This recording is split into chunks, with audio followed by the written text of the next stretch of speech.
What's up, grinders? Welcome back to the channel. Now, under this video, can you actually learn Chinese via immersion only? I was dealing with Mandarin Blueprint, and then there was this comment here. Have you checked out the YouTube channel Dream of the Red Chamber? The content creator there talks about learning Mandarin, and it would be interesting to know your opinions on his ideas, in particular the video, The 10 Worst Ways to Learn a Language. I found it had something interesting. So, that's what we're gonna do. We're gonna go watch this video. Now, this is 33 minutes. I've sped it up. So, you're crazy enough to actually try to learn a foreign language, huh? Well, before you dive in, you really should know a thing or two about what works and what doesn't work. While there are many ways to approach language learning, there are a few mistakes that you will want to avoid if you want to be successful. And you guys can trust me on this one. I've made just about all of these mistakes in the past. And no, I'm not going to lecture you again on writing by hand, and while all of that's important, I've already had my say about that. This is the problem when you run a YouTube channel and you just assume everyone watches everything like I do all the time on this channel. He's like, you already know all about my grudges about people who don't learn how to write by hand. No, I don't. So obviously he's very big on the handwriting side of things. I do have a favor to ask you. Could you consider supporting my work? So as you know, I cover a pretty large variety of language learning topics on this channel, including some stuff that you will not see anywhere else. If you would like to support me, please consider as channel membership. It's $5 a month. It gets you access to videos as soon as they're uploaded, which is usually about a week in advance. I got a membership as well if you want to hit that. Since he's like selling his, I might as well sell mine. I got one here as well. You can get lots of videos where I play video games in different languages with different YouTubers. I also just do random off-the-cuff blogs about different things, and then sometimes I just do whatever. You know, it's just the whatever section. While a lot of this channel is focused on language acquisition, the chief focus of the project is still on my ongoing translation of the classic Chinese novel Dream of the Red Chamber. So you can check that out over at redchamber.blog, and if you want to support you just know his Chinese level must be insanely high if he's doing this. me, it costs $5 a month to become a full member there. You get access to everything. So as you can probably imagine, I didn't wake up one morning and suddenly decide to do this massive translation project. This has been the culmination of decades of language learning, and it hasn't just been Chinese either. I've learned more than one language. And I've made a ton of mistakes along the way. As much fun as it is to geek out over old texts that look like this, there's a lot more to learning a foreign language than this kind of thing. The truth is that learning how to actually speak the language the way that native speakers speak it will help you a lot with reading. And while things like AI might feel like a shortcut for a while, you've got to remember that languages are means of human communication and interaction. In fact, interpersonal communication is the reason language learning will always remain relevant, no matter how advanced AI becomes. See, my opinions on AI is that it's just a tool, like anything else, and you can use it to help you in your journey. Now, people say, oh, languages, and I've seen these comments down in the comment section, they're like, languages are tools to communicate with people. That is their only purpose. Actually, no. And I say no because I actually don't come from the traditional language learning background like every other YouTuber out there. I come from the conlang background, okay? And the first language I learned was a constructed language, Esperanto, which is built for communication, but then I spent a good time in the constructed language community where lots of people make and consume languages purely for the enjoyment of the language itself as opposed to actually wanting to communicate with other people. Some people even create languages as just artistic projects, akin to doing a painting. It's like they do the painting because it looks nice to them, not because it serves any purpose whatsoever. So yes, the vast majority of people learn languages to communicate with other humans, but that is not everyone. Anyway, these are the top 10 language learning mistakes that I've come across, most of which are mistakes that I've made. And so don't feel bad or guilty if something sounds really familiar to you. Anyway, number 10 on this list, though, I promise is something that I have not actually done. This might sound kind of silly to you, but mistake number 10 is fighting or arguing with your teacher. Now, the truth is that I have never done this myself, but I know plenty of people who have. What, really? Someone's been fighting? You guys have been out there brawling? This is how you meant to say it! It's not! I don't believe you! And you would be surprised at the petty arguments that normally professional people will get themselves into. Like, I can understand. Because, okay, in the Esperanto community, you get, like, high-level Esperanto speakers who will squabble over grammatical points and stuff like that, and, like, because there's historical reasonings for one course of action and another, and it's like, which one is the correct, and, like, people fight over that, but that's not really a teacher versus student thing. That's more like two teachers having to go at each other and just being really, really, really pedantic and trying to base their belief within some type of historical, record, I guess. Have you guys ever experienced a student going at it with the teacher saying, nah, you're wrong, unless the teacher's legitimately wrong, like just a bad teacher? So a little over a decade ago, back in the glory days, I was living in China with my family, and I had a colleague, another American, who was trying to keep his Chinese up. He didn't have quite the same sort of backing in Chinese, right? He was at the Foreign Service Institute, where back then they at least used to teach you. Nowadays I hear they use AI for everything. Anyway, we were working there together. Really? The Foreign Service Institute now uses AI for everything in teaching. Can anyone because I know there is people in my channel who have gone and done the courses. Is that true? Or is that just like a rumor? And he wanted to sort of improve his language a little bit. And he was trying to hire a Chinese tutor, like a native speaker, because, we were in China. But he couldn't hold on to them. He kept cycling through one tutor after another. And the thing is, I hate to say this, but if every single teacher out there is not good enough for you, the problem might not be the tutors. The problem might be you. The thing is that tutors and even professional teachers are not magicians. They're not going to magically know what kind of textbook works perfectly for you or what kind of topics you're going to be most interested in. Now, I firmly believe that you should follow some sort of established curriculum, especially when you're at the beginning level. I did follow that early on. Of a language. But once you've gone through all the levels of Genki or whatever, you probably want to branch off into things that are, a little bit more interesting. And this is where you can use your discretion to get into whatever it is you're really interested in. Maybe like news articles, maybe it's literature, maybe just chatting. So you see, I figured this out after talking with him for a while. The problem that my colleague had is that his tutors didn't really know what kind of lessons to prepare for him. Now, in his mind, he thought that the tutor should do all the work and all the preparation and just give it to him.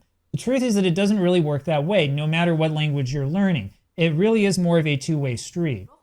Okay, I've got some really solid opinions on this one because I did tutoring for years. Tutoring as in I was the teacher, an English tutor.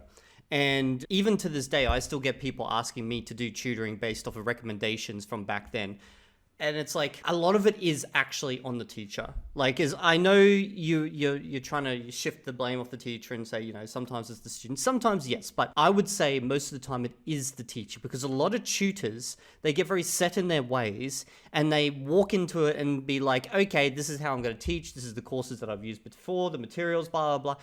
And that doesn't work with that student for whatever reason. Your job as the tutor is to figure out what does work for them and propose methods and ideas that they can utilize. It's why I'm always doing experimentation on this channel, is to figure out new and interesting ways to just do things, because not every student can follow the same type of pattern as every previous student you've had. And I have seen so many tutors, they just whip out the same material and they're like, okay, let's go. I did this with 20 others. It's going to work for you. Not necessarily. Now, if you have gone through a bunch of tutors and they have tried a bunch of different methods, then you do have to do some self-reflection about, okay, maybe you're actually not committed to this, or maybe your expectations are just through the roof for what you can get from a single lesson. Because sitting down for tutor it's not going to help you much. It's 1 hour, out of thousands of hours of work you're going to have to do. So if you expect to walk away after 1 hour with an amazing progress, be realistic. Of course, the best thing about having a private tutor is that you can actually talk with them. In general, though, you probably want to refrain from entering into long debates with them or challenging them every step of the way. And chances are that your tutor or teacher likely understands their native language a lot better than you do. In other words, pipe down and listen to what they have to say. Now, you might not agree with the teaching approach that the tutor uses, right? I had Korean lessons for a while, one-on-one, again through the Foreign Service Institute, and there were times where I didn't agree at all with the teacher's approach, and I disagreed with a lot of the things that she was telling me, but I went along with it anyway, and it actually worked really well. It was very, very helpful. But this was my colleague's problem there in China, right? He had some experience teaching English abroad, and he wanted to do things his way, and he wanted the teacher to teach the way that he would teach. Now, my recommendation is to relax and not worry so much about this. If he wants to be taught in a certain way, then the job of the tutor is to adapt to his requirements. You don't take the student, unless you want to lose the student, you don't take the student and force it into a box. Now, if the student is being really, really painful, then you also have to think from the tutor's perspective, okay, is it worth my time to deal with this extremely painful student with this really nitpicky style that I just don't mesh with? And fine, I'll get rid of them type of thing. But at the end of the day, the tutor's job is to adapt. Just let the teacher or the tutor do their job and help out and be productive and have the conversation and stuff like that, right? Don't be a jerk. Anyway, number 9 on this list is something that it might not be being a jerk. Yeah, I feel like I'm just negating a lot of what he's saying here. But at the same time, I'm also agreeing with him in a lot of ways. I feel like this is a two-way street. Both sides have to put in the effort. I absolutely have been guilty of. Look, programs like Anki are amazing and can be really helpful. But if this is the only way you're learning your language, you're doing it wrong. If you really want to master the language, regardless of what it is, you need to encounter it in different ways. So at the same time, you don't want to completely eliminate memorization, right? You need to have a balance between doing this stuff. You need to have a balance between I agree 100%. Doing language stuff over here and memorizing stuff over there. You need to have a little bit of both. I mean, I guess you can take an approach like this random person from ChineseForums.com, except that there's likely a lot more going on here than meets the eye. If you want to maximize... I didn't even read that. Okay, I learned about 2,000 characters and thousands of words without any memorizing, just by annotating only unfamiliar characters with bopomorpho. Is that a method or something? I swear I've seen that somewhere. It doesn't matter. Making a floating menu of several reference tools, including Google Translate, reading online instead of YouTube, Facebook games, other electronic wastes of time. This amounted to at least an hour a day. So what, they learned to fluency doing that? Well, I guess given time, it'd work. Except that there's likely a lot more going on here than meets the eye. If you want to yeah, there probably is. maximize the effectiveness of your study, however, you really need to figure out a way to combine language exposure with some sort of memorization strategy. Passive language learning is certainly a thing, but it's finding the right combination between passive and active learning that will help you the most. And the thing is that this random critic of rote memorization is actually correct. You're probably going to go nuts if the only reason you're reading or watching something is to make Anki cards out of whatever it is. Depends on the person. There is definitely people that are just hardcore love Anki. That is what they do. They run a YouTube channel where all they do is post every single day about their Anki updates. Not calling out anyone particular here. They know who I'm talking about. But no, like, this is, again, it's a personal thing. But the best option is definitely a mixture of the two. You don't memorize. If you do this thing, this is a trend I've been seeing these days where people are like, oh, you don't have to memorize anything. You just like read it and you somehow know it, or you listen to it and it sticks or something. Like, the problem is that if you don't memorize, you run the risk of having to relearn the same thing over and over again. Now, trust me, this happened to me. For my first like 3 or 4 years of learning Korean, like, I kept relearning the same words and phrases and grammar again and again and again. So back in those days, I was making those flashcards by hand, but I didn't have a systematic review method. This is mostly because I didn't know what Anki was at the time. And so I would find myself really frustrated because I would end up reading the language like in, I don't know, like a textbook or whatever, and I would come across words that I thought I didn't understand even though I had learned them before. The reason why I didn't remember them is because I didn't have an effective memorization program. So you see, you do have to memorize. Series like Lingua Latina are famous because you can theoretically learn the language without bothering to memorize or do anything extra. However, I have learned from experience that it works a lot better if you combine this sort of immersive approach with old-fashioned memorization. Yep, I know that book. So this one here, I did the first chapter of it. And although, yeah, you can progress through without having to use any like flashcards or stuff, it's more efficient when you use flashcards, even with something like this. This is essentially kind of a written direct method style approach. I love it. I love it. It's available in Esperanto, but I've seen it rarely like presented in other languages such as, you know, Chinese. Like, I've never seen anyone do like a Familia Romana in Chinese. Probably because like no one can pronounce the language, but like, yeah, that answers my question right there. Okay, so let's try another Latin-based language. You know, is there one for French? I don't know. The key is figuring out the right balance between immersion and actually memorizing stuff. So my rule of thumb with Anki is that you don't want to spend more than like maybe an hour a day on it, and even then, an hour is a lot. I mean, yeah, I agree. Once you get past 40 minutes, it starts getting pretty exhausting. I think that 40 minutes or so is probably... Bro, we're completely in agreement. That is insane. Probably what you should be shooting for. Now, if you find yourself getting stuck on Anki, in all seriousness, you need to look at removing the notes that take you a long time to go through. You always want to stick with bite-sized stuff in Anki, even though it might be tempting to look at like, you know, putting like, I don't know, like poems and stuff in there. And I've done this before, right? You really want to take that stuff out. You want to make it so that it's a very quick experience and that it's a very easy experience on you, because that is what will help get the stuff to stick in your brain for the long term. So long story short, language learning is not just about like memorizing a bunch of random stuff all day long. Okay, number 8 is going to take me a little bit of explaining. I agree with all that. So by setting up roadblocks, I'm talking about telling yourself that you have to read or watch one thing as a prerequisite to what you really want to do. It's this idea that you can't read what you're really interested in reading until you've read a whole bunch of like other stuff first. See, this is why I kind of disagree with his early statement about, you know, find a structured curriculum to go through. Because personally for me, and I've said this many times before, I don't like knowing what I'm going to learn tomorrow, because that takes away the excitement of it. And if you give me a structured program of like all these books of grammar exercises, yeah, if you can follow that, do that, because it's way better than what I'm doing, okay? But for me, when I look at it, I'm like, okay, well, that's what I'm going to learn tomorrow. That's the next day, that's the next day. I can already see what I'm going to be doing for the next month. It's kind of depressing for me because like there's no excitement, there's no mystery on what's going to come next. I like just randomly sitting down going, let's just watch this video. Yeah, that one's interesting. I might mine a few sentences from that. Cool, let's go watch this one. Hey, that's cool. Or today I'm just going to do some production practice because that's what I feel like. Like, I like it being a mystery, basically. Now, I've had a hard time coming up with the right name for this phenomenon. Anyway, I can tell you that it is a real thing because I've done this to myself. I still do it all the time, actually. In fact, to be honest with you, I probably should have started this Dream of the Red Chamber project like a decade ago.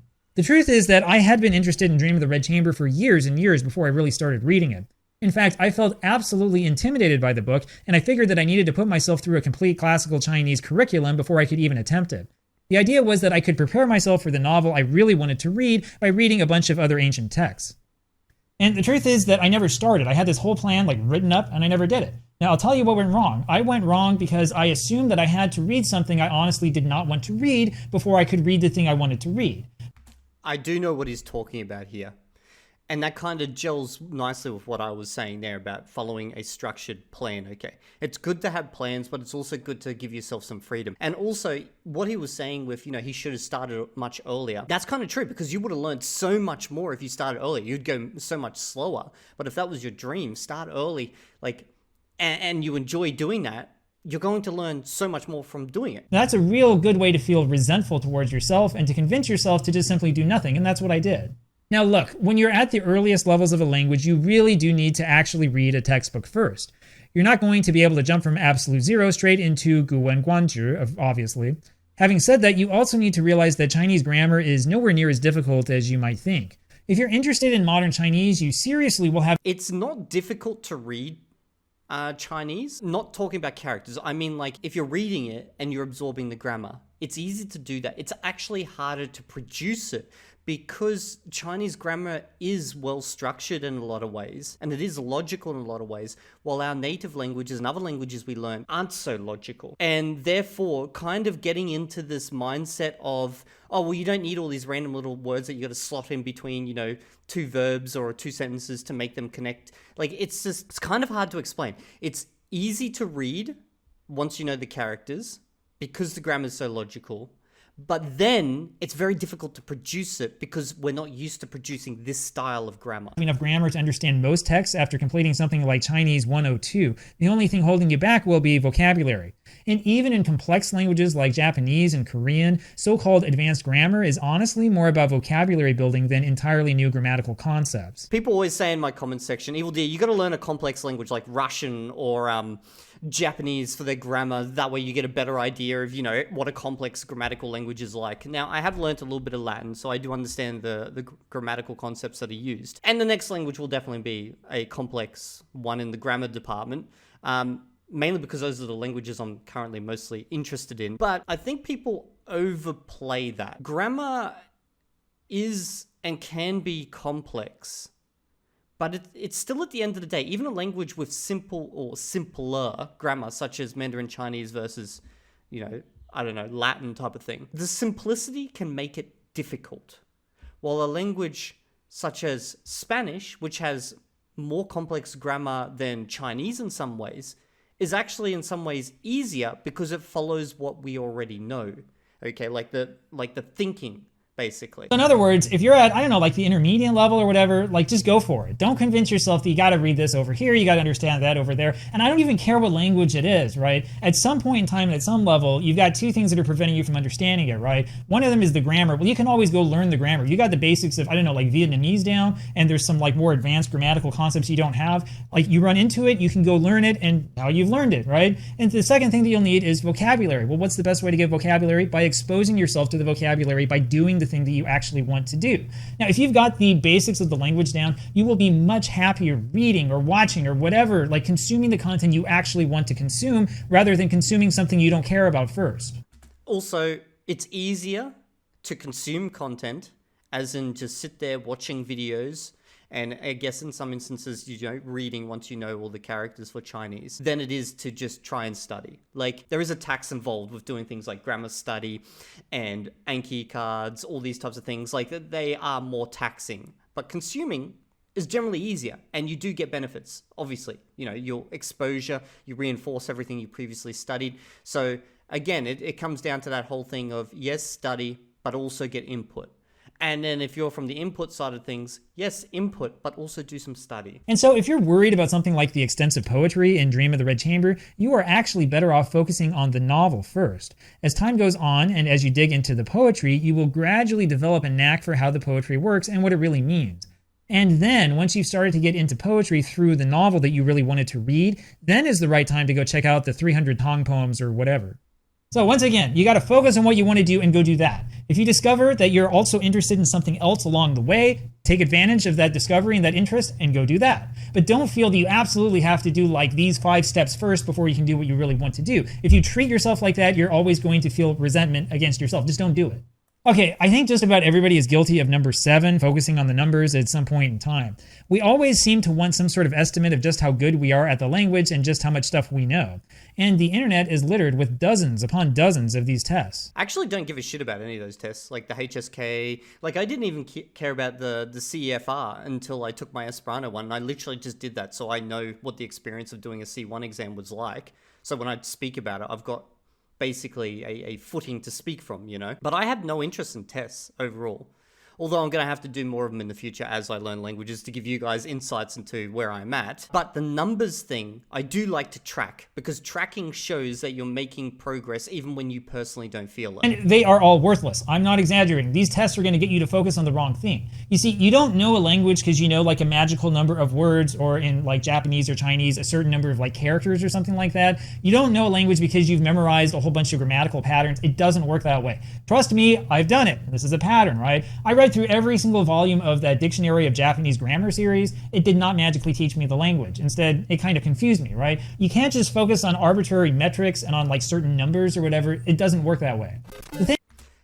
That is true, and I agree, but we do need something we can track. If you don't have something you can track, you're going to one day find yourself talking about the intermediate plateau and why you're not making progress, and you've been doing the same thing for a year now and you feel like you've made no progress, when realistically you probably have made quite considerable progress, but you have no way of tracking. Now, how you track doesn't matter. You could track by words, you could track by cards and Anki, you could track by hours spent, you could track literally by making a video of yourself trying to speak the damn language every month or so, or you could do what I do and do 50-hour updates, you know? It's just like, have some form of tracking that will help you feel like you're actually making success when you're moving forward. Like, for example, I literally just had this discussion a few days ago with someone about my Chinese. I was like, man, I don't feel like I'm making any progress right now. And they were like, what do you mean? Like, your last update was like way better than the previous one. I was like, really? Oh, okay.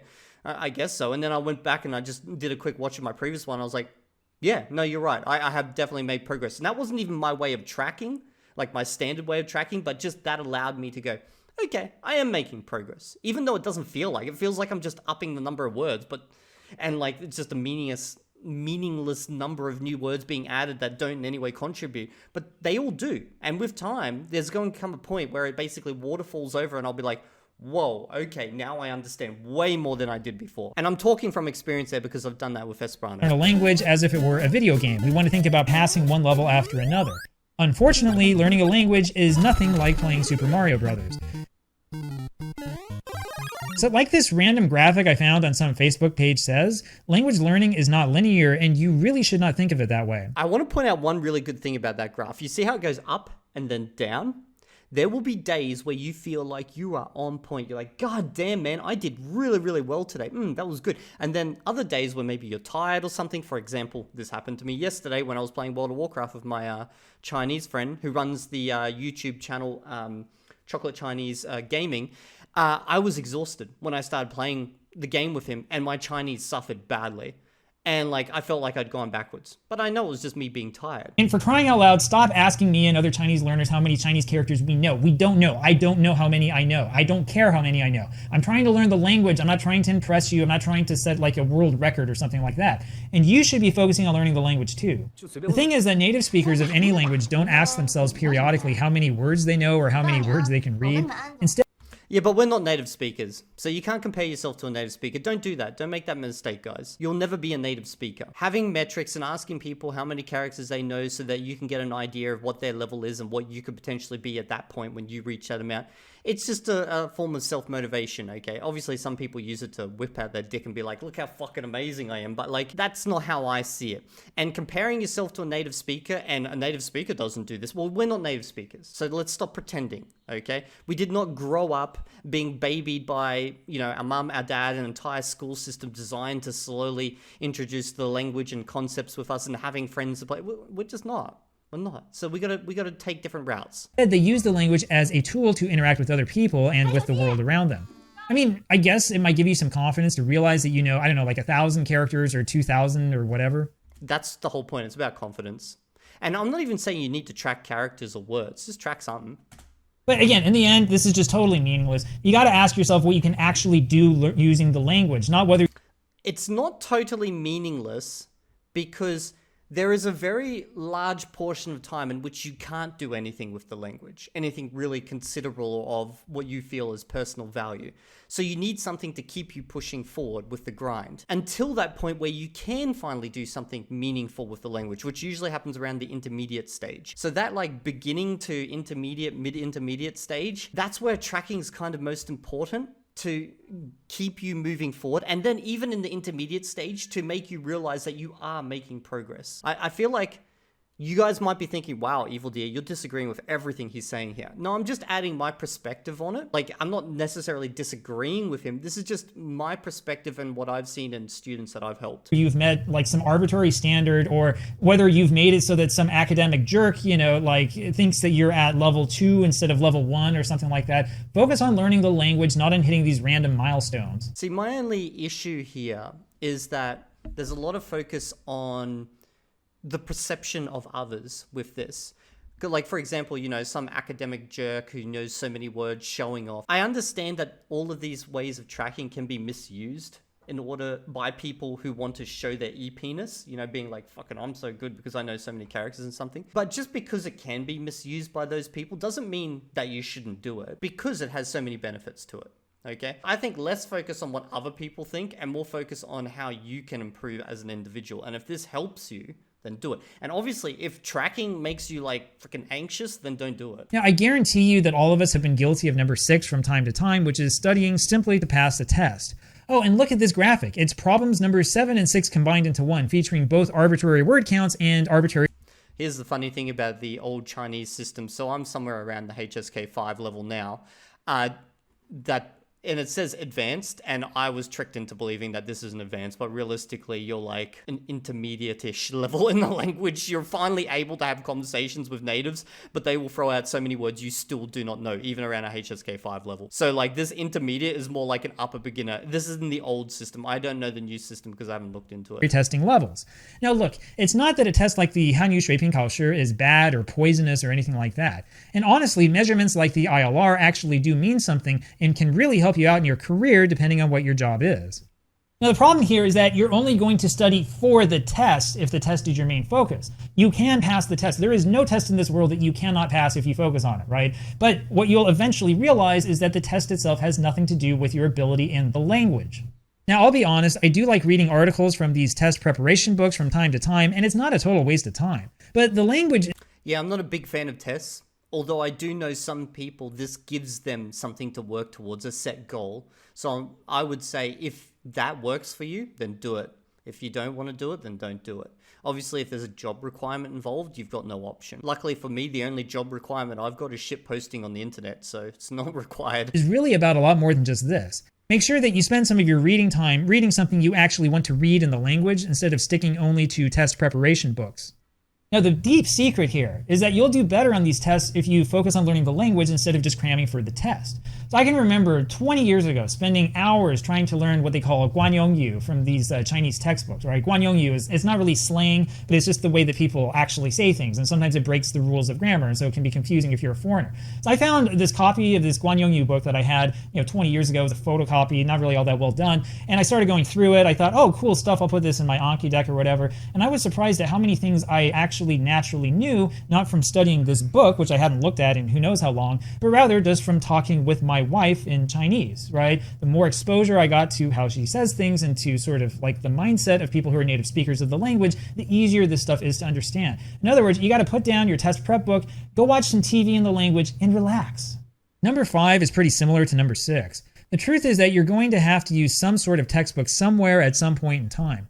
I mean, even the advanced parts of lingual... There is one thing to take of note just from this video as you're watching this. Obviously, he's presenting all these points of view from someone who does live in country in China and is married in a Chinese family. Now, I don't know if they speak English at home or Chinese at home. That could make a very big difference. But what happens a lot for these types of people, and this is not, these types of people is not meant to be an insult here. I just mean what happens a lot is they kind of forget that, living in country provides a massive amount of daily input that maybe you're not even aware of, okay? And then also being in a family where you actually speak the language also helps a lot. Now, you might be thinking, but Evildea, your wife is Chinese. Yeah, but we speak English at home. So I try to swap to Chinese. Well, in fact, at home, I speak Chinese. She speaks English, even though she's Chinese and I'm English Australian. Okay, so it's just because she wants to practice her language and I want to practice mine. Well, actually, it's the other way around. I want to practice her language. She wants to practice my language. But like these types of things, they play a big part. Because like if you're living in country, you're getting thousands of hours, probably a year of just straight up input while walking around. Latina with the authentic Latin texts are really just textbooks when you get down to it. So the thing is, you're going to wind up using a textbook at some point in time. If you've convinced yourself that you can learn the language without using a textbook, you've really fooled yourself. You're going to need to do this, and it works a lot better if you do it right from the beginning.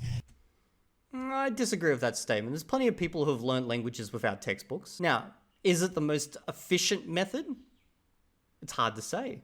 It's really based on the student. I literally have a series on this channel, the Automatic Language Growth Method. I've learned Spanish. I understand it, now, without ever touching a textbook. Now, is what I did the most efficient method? Hell no. Definitely not, okay. But there are ways to do things without textbooks. Now, I am a bit of a fan of a structured approach in some ways. What I like is a wiki that I can refer to whenever I want. That's what I like. I like being able to go there, look up things that just are foreign and new to me. I don't like following a structured bit of material, but I do know those who do follow it, they seem to progress the fastest. But that's not what I enjoy, so I'd prefer to progress a little bit slower and just do random lookups as I need. But there is a life beyond the textbook. And honestly, as soon as you start exposing yourself to stuff that's not in your textbook, you're going to be a lot happier. Now, some textbooks can expose you to things that you might not otherwise know about, such as this Korean literature textbook published for Chinese students of the language. I bought this when I was living in Northeast China over a decade ago. Eventually, though, you're going to want to get beyond the dryness of the textbook and find something that is, actually interesting. And so the thing is, you need some nuance and some balance. You're not going to get very far if you decide that you're going to use no textbooks at all and you're going to learn the language by magic, especially if you don't live in the country, right? Like, I don't know, if you go and you live in China and you convince yourself that you're not going to speak a word of English, like maybe it can happen over time, right? But there are very, very few people who are going to be able to do that. I do have a story about that. There was a person I worked with from Northeast China, and she told me that she had a Korean teacher once who spoke like perfect Dongbei-hua, the Northeast Chinese accent. And the reason why is because she up and decided to move out there one day, and I don't know what she did for work or to eat or anything like that, but she immersed herself in the language so much that it ended up clicking and she ended up learning it without taking classes. Like, you can do that. It's kind of like the real hard way of doing it, though. You don't have to do it that way. What he's basically talking about now is the automatic language growth approach to things. Although I highly doubt that person did just move there and didn't do any lookups or dictionary reading. I reckon they probably did something at home, but, spent most of their time just trying to converse with people. Like, very few people do just a full-on immersion approach. You're not going to get very far, on the other hand, if you only decide to use textbooks and you read like hundreds and hundreds of those stupid things. Seriously. Basically, me and him are in agreement in most things. I'm just quibbling about little details here and there and providing insights, but I'm in agreement. It's a balanced approach. The balanced approach is always the best approach. You want to balance your textbook study with stuff that is light or topics that actually interest you. In my opinion, learning a language like Japanese without spending at least a little bit of time messing around with a video game series like Dragon Quest would be a real shame. Don't limit yourself to the textbook. Instead, let your curiosity guide you through the language naturally. So remember, there is no prize to the person who read, like the most Chinese textbooks or whatever. And there are companies out there that totally pump these things out, especially in East Asia. Like, if you wanted to, you could take the next 50 years of your life and do nothing but read, say, Japanese textbooks that are printed and sold in Japan, right? I mean, there's so many of these that'll make your head spin. Don't worry about that. Don't you dare set up a future challenge for me. Learn what you need to learn, but make sure that you're using different methods to learn. And you might also want to limit some of those methods. All right, number 4 is going to be pretty controversial. There are hundreds of thousands of people who post on language learning forums like this one on Reddit. Some of the discussions are better than others. Plus, with so many other language learners, surely there must be something that can help you here, right? Well, yes and no, but what you don't want to get in the habit of is spending hours upon hours posting on forums like that instead of, learning the language. And trust me, the temptation to just sit around posting on forums like that is pretty strong. I was going to say I have no interest in posting in forums, but I post on my YouTube channel. So this is basically me doing the same thing. But I've got an excuse. I got a legit excuse. I make money. Plus, this is my way of just enjoying English content. So, like, I'm enjoying his content right now. I do it as part of a YouTube type of thing. I learn new things, I get insights, and then I go back to doing my grind. I hate to break it to you, but most of these discussions are completely pointless. While it's cool to think of language acquisition as a hobby, the truth is that these social media platforms are designed to get you to spend all of your time on them. And so instead of getting into a deep and heated debate about whether people are using AI to post on the forum, you might want to think about closing the forum and doing something in your target language instead. So what you don't realize and what you need to understand is that going to this English language forum to talk about like the Chinese language or the Japanese language or whatever language is actually a form of self-deception. So you're telling yourself that reading all these posts and writing replies and getting your upvotes, getting your karma or whatever is going to somehow help you learn the language. The reality is that you're actually using English to speak to other people in English. Truth be told, some of these communities can be somewhat useful. For example, if you're trying to find resources in Taiwanese Hokkien or another uncommon language. But honestly, even most of the questions that are asked on forums like this one are things you should already know, such as, yes, if you watch TV in the target language, it will be easier to learn the target language. And you'll wind up running but only if you're already at a level in which you can understand the vast majority of it. Otherwise, you're just wasting your time. To tons of garbage tier AI-inspired spam posts like this garbage. So seriously, instead of going to like Reddit or Facebook or whatever to talk about Chinese, you should find a message board that is in Chinese, or go onto like WeChat, or I don't even know what these kids use these days, right? I'm pretty old. Or even better than this, find a native speaker who's willing to act as your tutor. In other words, stop talking with other people about language study. Stop debating like language study forums with other people. You will not make progress that way. Instead, you need to focus on trying to simulate immersion. Yes and no. Sometimes you just need to chill out. Like, chill out as in, like, I just want to take a step back. I kind of want to engage with the language, but I don't want to, like, have to watch content or do something like that. Like, my brain needs a break. So I'm just going to go hang out in the English space for a bit. But once it becomes all-encompassing and that's all you do, then obviously that's the problem. But, like, again, it's not a black and white thing. Simulating immersion, this mistake is one that will hamper your language learning efforts for sure. If you decide that you're somehow too good for watching TV and that you're only going to learn from a textbook, you're going to struggle. The truth is that watching television and movies is the secret formula to exposing yourself to the language without making it feel like a chore. Only if you understand the vast majority of what you're watching. Otherwise, it's a waste of time. I feel like this needs to be stressed. I'm hoping he stresses this. The thing is that we're living in the golden age of content. Use it, consume the content. In fact, don't even think that you need to like turn the subtitles off or turn them to Korean or whatever. Like, you can do it if you have the ability to, but if it's really limiting to you, don't do that. Put it on, your native language and enjoy the show, right? The thing is that you're not watching TV or movies because you need to test yourself. Seriously, you're not. You should be watching this because this will help you hear and internalize native speech patterns. And I'm not talking about tones and stuff. I'm talking about the way that people actually speak, the subtle aspects of the language that are very hard to. I'm assuming all of this advice is when you're already at an intermediate plus level. It doesn't really make that much sense unless you've got nothing else running in the background anyway and it's just like a passive thing over there in the corner while you're doing other work. Then yeah, that's fine. Just leave it passively playing. It's not going to harm you in any way, but you're not going to get too much from it. But if you're actually watching it and you don't understand, you're probably just going to annoy yourself, realistically. You're probably just going to become frustrated and angry and feel like you're actually more shit than you really are. So it needs to be comprehensible input if you're actively engaging with it. Like, I guess if you turn on your English subtitles and you watch it and it's playing with the original audio, the audio that your target language, okay, then that's fine. But what's going to happen is you're probably just going to focus on the subtitles and you're going to drown out most of the native language. You might catch little bits and pieces here and there, but if the option is to watch it in your native language or watch it in your target language with subtitles, then obviously go target language with subtitles. Are essential if you want to actually be able to communicate at a native level. You're only going to be able to pick up stuff like this if you expose yourself to it, and this means you have to actually sit down and watch. And so make sure that you spend some time actually consuming content intended for native speakers.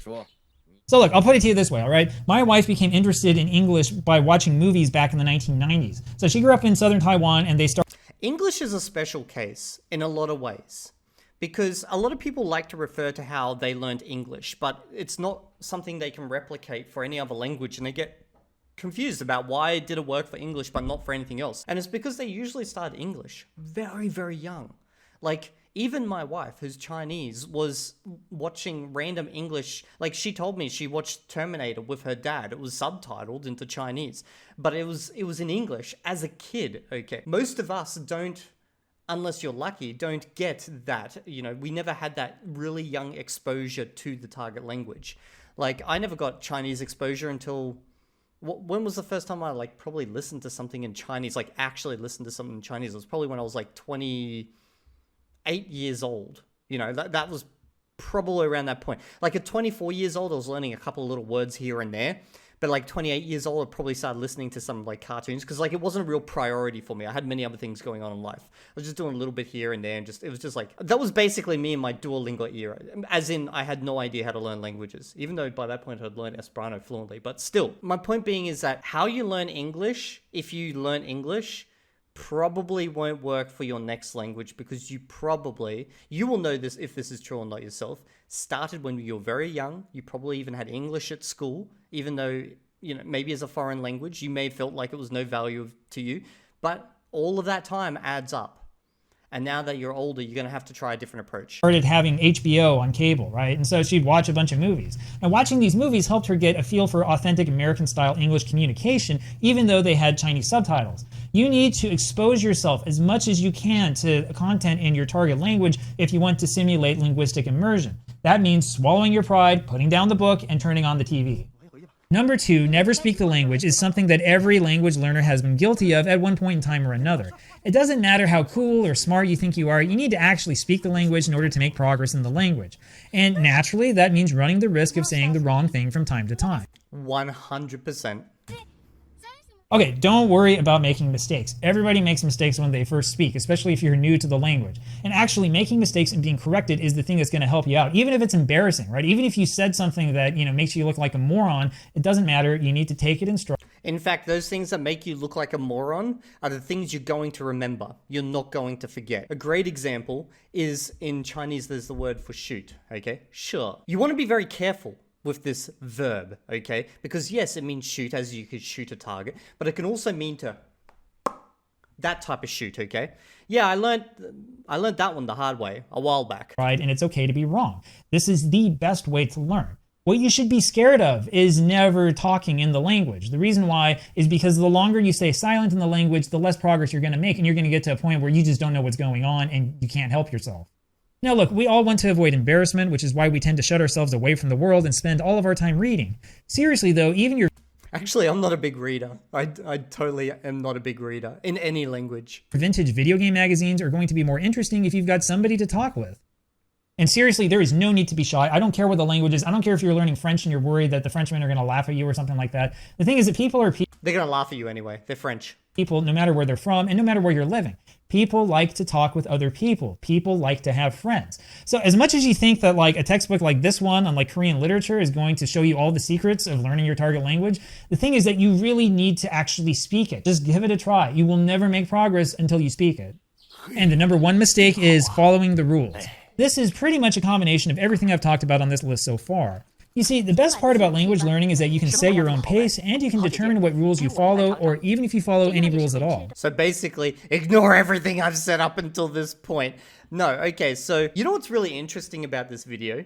Is he's approaching it from the perspective, because this is probably how he learned languages, that he spent too much time in textbooks and not enough time immersing, okay? So he's like, guys, you know, I've gone through everything. You got to do immersion more, okay? Like, that's the mistake we all made, okay? And I agree with him there.